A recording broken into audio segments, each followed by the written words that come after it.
Clark can't hit. Got her own. One hand pass to Boston. Hines Allen over to Clark. Clark on the baseline under the hoop. Puts it in. Clark has deflected. Boston got it back. Clark long range. Yes. Caitlin Clark delivered a flawless performance at the free throw line, knocking down all 15 of her attempts, including crucial shots in overtime when the game was hanging in the balance. But this matchup against the Chicago Sky was about much more than perfect free throw shooting. Indiana found itself down by 11 points in the third quarter, struggling from beyond the arc while a Chicago rookie came off the bench and exploded for 30 points. Despite the tough situation, Clark and Aaliyah Boston completely changed the course of the game, leading an incredible comeback that resulted in a historic achievement. For the first time in WNBA history, two teammates recorded 30-point double-doubles in the same game, creating a record-breaking moment that went far beyond the final score. To fully appreciate how significant this performance was, it's important to understand the challenges and obstacles Clark had to overcome to reach this point. Driving. Oh, beautiful feed. Boston put it in. Clark right to the rim.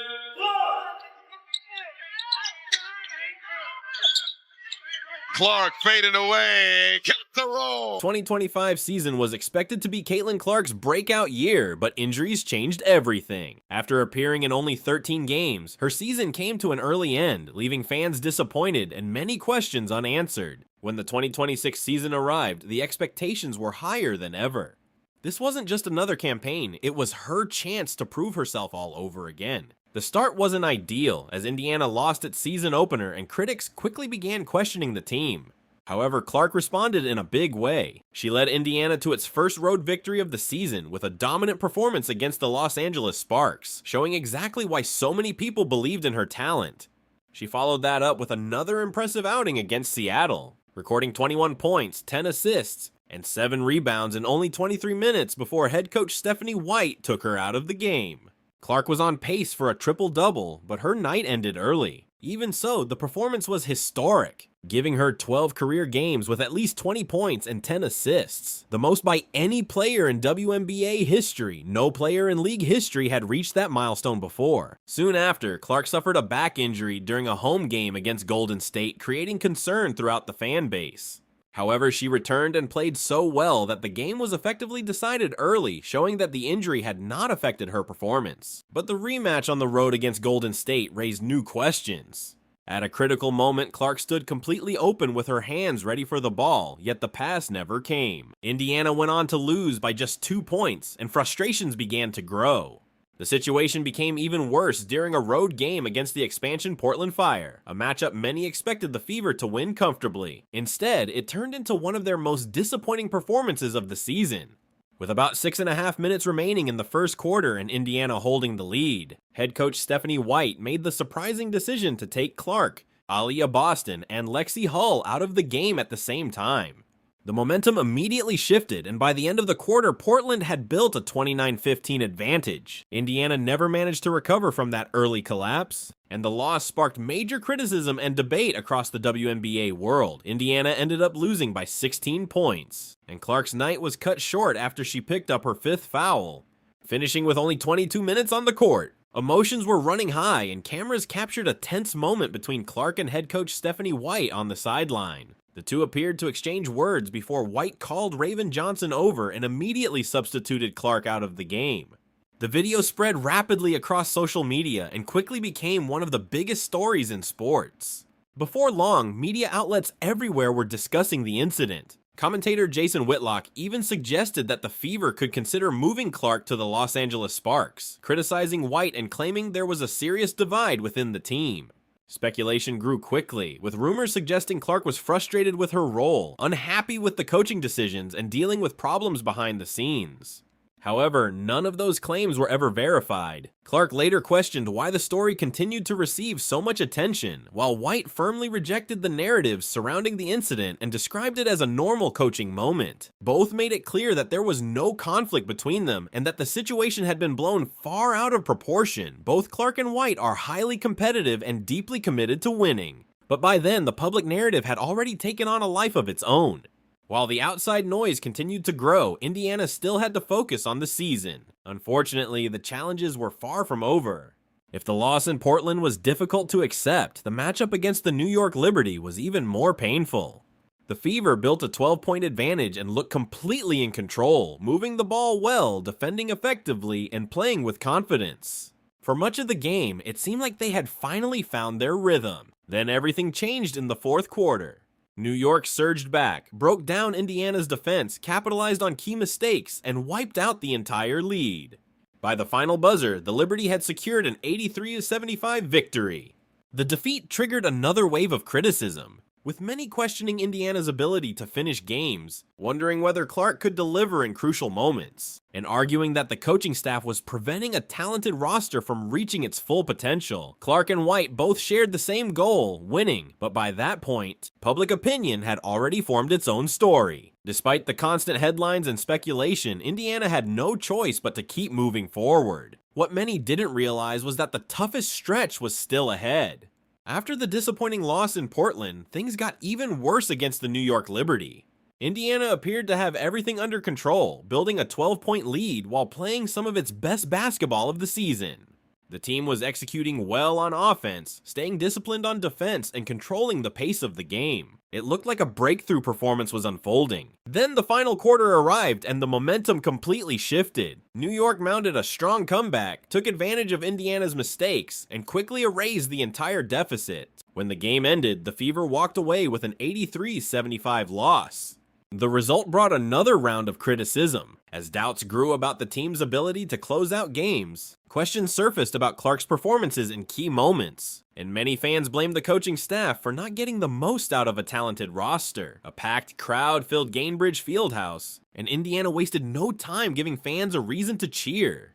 From the opening tip, the Fever played with a level of energy and aggression that had been missing for much of the season. Caitlin Clark set the tone immediately, attacking the basket, creating her own shots, drawing contact, and consistently getting to the free throw line. Indiana dominated the first quarter, outscoring Chicago 27-14 and carrying that momentum into the second period. Their lead eventually grew to 19 points, and it appeared they were on their way to a comfortable victory. The atmosphere felt like the perfect response to weeks of criticism, as if Indiana was finally ready to prove that it belonged among the league's top teams. However, Chicago had an unexpected spark waiting on the bench. Sydney Taylor, an undrafted rookie guard who was largely unknown to many fans, suddenly caught fire.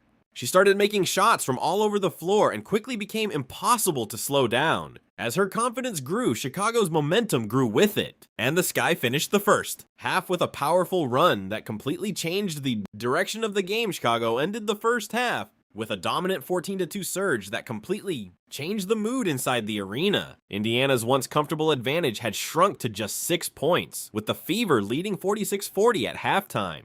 The confidence and excitement that filled the building earlier quickly turned into concern, and those worries became reality after the break. Chicago exploded for 39 points in the third quarter, delivering one of its most impressive stretches of the season. At the center of it all was Sydney Taylor, an undrafted rookie who suddenly became unstoppable. She attacked with confidence, knocked down shots from everywhere on the floor, and looked nothing like a player still trying to establish herself in the league. Taylor connected on 9 of her first 10 field goal attempts, made every three-pointer she took, and finished the game with 30 points off the bench. Her efficiency was remarkable, posting a true shooting percentage above 90%. Performances like that are extremely rare, especially from a reserve player. And her offensive explosion was the main reason Chicago was able to stay in the fight and completely shift the momentum of the game. Chicago's surge didn't stop with Sydney Taylor. Veteran stars stepped up as well, helping the Sky maintain control of the game.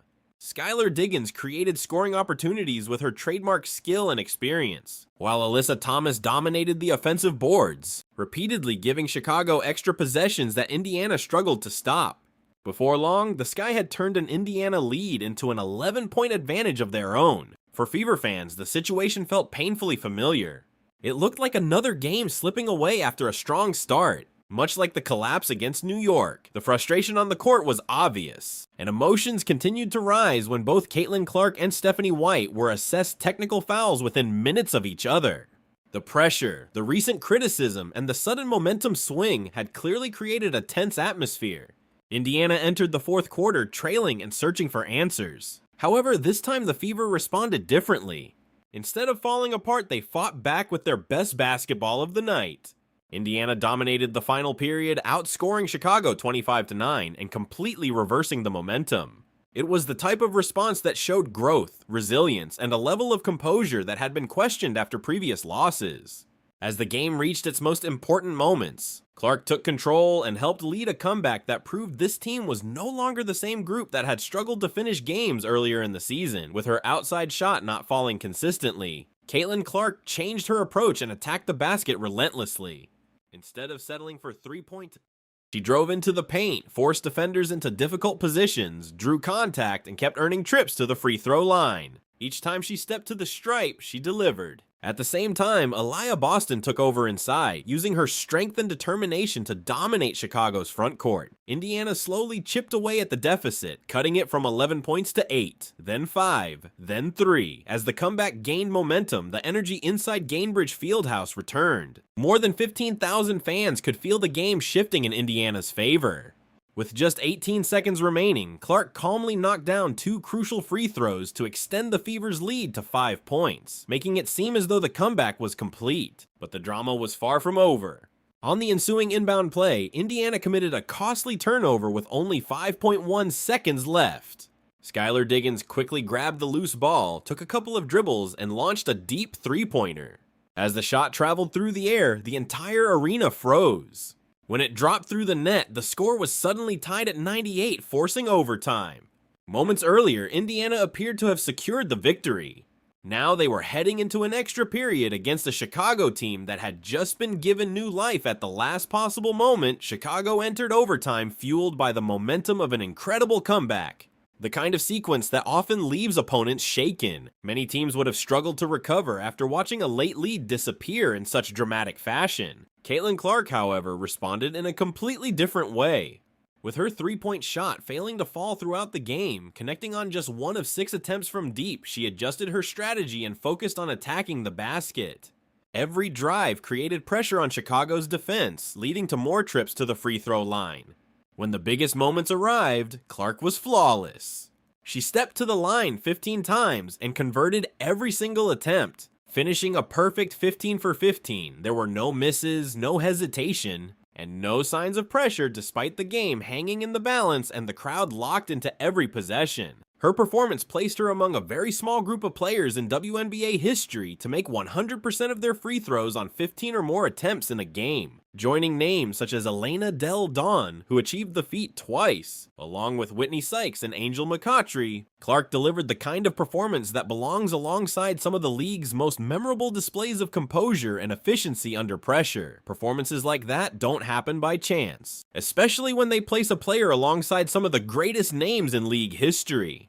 While Caitlin Clark was taking control in overtime, Chicago's offense completely fell apart. The Sky managed to make just 1 of their 8 field goal attempts during the extra period, and the momentum created by Skylar Diggins' dramatic game-tying three-pointer disappeared almost immediately. Indiana responded with its most focused defensive stretch of the night, applying pressure, contesting shots, and controlling the key areas of the floor. Aliyah Boston dominated the boards, limiting second-chance opportunities, while Clark continued to punish Chicago from the free throw line every time she was fouled. The Fever made their first 23 free throws of the game before finally missing one with only 46 seconds left in overtime. By then, the outcome was no longer in doubt. Indiana secured a 114-106 overtime victory and etched its name into the record books. When the final statistics were tallied, Clark had delivered an outstanding all-around performance, finishing with 32 points, 10 assists, 7 rebounds, shooting 8 of 18 from the field, 1 of 6 from three-point range, and a flawless 15 for 15 from the free throw line. Aliyah Boston was equally dominant, finishing with 34 points on 13 of 26 shooting, knocking down 2 of her 5 three-point attempts, going a perfect 6 for 6 from the free throw line, while adding 12 rebounds and 4 blocks. Together, Boston and Caitlin Clark achieved something no pair of teammates had ever done in WNBA history, both recording 30-point double-doubles in the same game. This was far more than an impressive statistic. It was a historic milestone that showcased the incredible potential of Indiana's star duo when both players are performing at their highest level. Boston continues to enjoy the best season of her career in 2026, setting new marks across multiple categories while expanding her game beyond the paint. Her three-point accuracy has climbed to nearly 42%, forcing opponents to defend her on the perimeter while she remains a powerful presence near the basket. She has evolved into a complete offensive weapon capable of impacting every area of the floor. Indiana also received important contributions from the rest of the roster. Kelsey Mitchell added 19 points and 3 steals off the bench, providing a major scoring boost, while Lexi Hull's relentless effort resulted in 7 offensive rebounds, creating valuable extra possessions that helped swing the game. Misha Hines-Allen quietly delivered one of the most impactful performances of the night, posting a plus 25 rating, the best mark of any player on either team, and a reflection of how effective Indiana was whenever she was on the court. Although Misha Hines-Allen scored only 5 points, her impact extended far beyond the scoring column. She provided valuable defensive intensity, grabbed 9 rebounds, handed out 3 assists, and added a block, giving Indiana exactly what it needed from its front court depth. With the victory, the Fever improved to 8-5 on the season and extended their winning streak to 3 games as they prepared for an upcoming matchup against the Connecticut Sun. More importantly, the game highlighted just how dangerous this roster can be. Indiana showed depth, resilience, and star power, proving that it can respond when facing adversity instead of folding under pressure. For weeks, conversations surrounding the team had focused on coaching controversies, trade rumors, and questions about whether Caitlin Clark could handle the expectations placed on her after a difficult start to the season. Those discussions suddenly felt much quieter. Clark's perfect performance from the free throw line in overtime was more than a clutch display. It was a historic achievement under immense pressure. Boston's 34-point, 12-rebound performance was more than a great game. It was arguably the strongest showing of her professional career. And Indiana's ability to erase an 11-point deficit and secure an overtime victory was about more than adding another win to the standings. It was a statement that this team is growing, learning how to finish games, and becoming a legitimate threat when its best players are performing at their highest level more than anything. This victory proved that Indiana possesses qualities that early season struggles and outside criticism could not erase. The talent has always been there. The resilience is becoming impossible to ignore. And when the pressure reached its highest point, the Fever responded with some of their best basketball of the season. With the Connecticut Sun up next, Indiana now carries real momentum and growing confidence. For anyone still questioning this team, performances like this are becoming harder to dismiss. Caitlin Clark delivered a historic overtime performance under immense pressure. Aaliyah Boston produced one of the greatest games of her career. The supporting cast contributed in critical moments on both ends of the floor. And together, they turned what looked like a painful collapse into a statement victory. This was more than a comeback win. It was a reminder that Indiana has the star power, depth, and mental toughness to compete with anyone when everything is on the line. Stay tuned to Hook Reports for more basketball news, analysis, and updates throughout the season.